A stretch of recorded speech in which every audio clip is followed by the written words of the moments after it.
Hello guys, hi. Eto pauwi ng kadaman nyo. Nako, pagod na pagod guys. Kasi lumalaki na yung batang inaalagaan ko. Tapos yung kabilang kamay ko, yung kaliwa, super pagod na pagod na pagod na pagod. Char, ang daming pagod. Walang susuko guys. Kailangan lumaban. Mahalang bigas sa Pilipinas. Yan nga guys.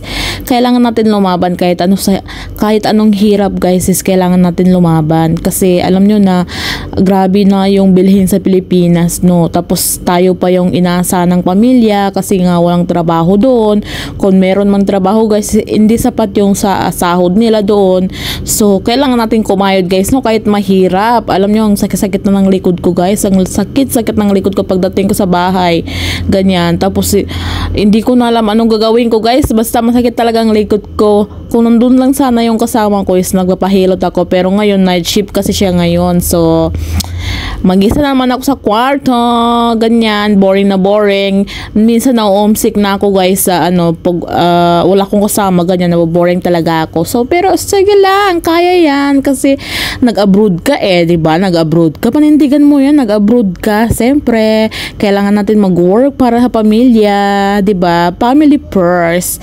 So yan guys, no, ang hirap talaga ng maging OFW guys, no. Ginamanage ko talaga yung time ko, hindi lang time, pati yung pera, minamanage ko na ko, yung Uber ko, hindi kasi ako mahatid nung nung amo kong lalaki kasi nga na-aksidente sila.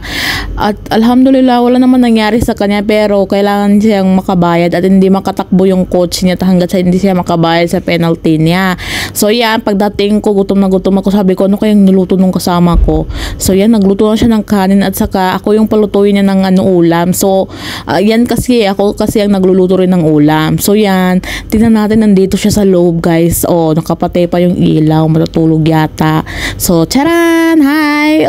Diba, natutulog tapos ako, ang samo ko talaga. Pag siyang dumarating, hindi ko inaano siya, hindi niya ako inaano, hindi niya ako ginigising.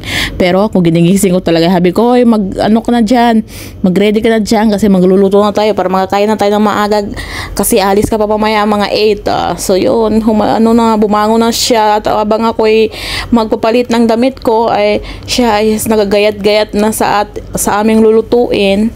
So yan guys, nagpalit na ako guys. So punta na tayo ng kusina kasi siyempre magagalit yun pag hindi ko sinundo. Hinihintay ko pa yung aking order. So yan siya,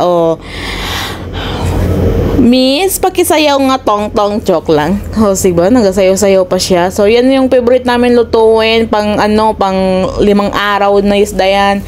Yung pastil, kagikit sa Magindanaon. Hi po. Assalamualaikum sa mga Magindanaon dyan. So, yan, nagluto kami pang ilang araw yan na ulam namin kasi napapagod talaga guys kasi lumalaki na kasi yung bata. Nakakapagod pala kapag malaki na yung bata. Grabe, lalo na kung lumalakad na. Naku, ang tigas ng ulo ko.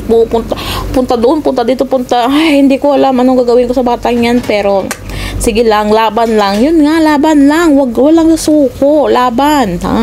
Nag-abroad ka Nag-abroad ka, Char. So, ang sarap ng ulam namin for today's video.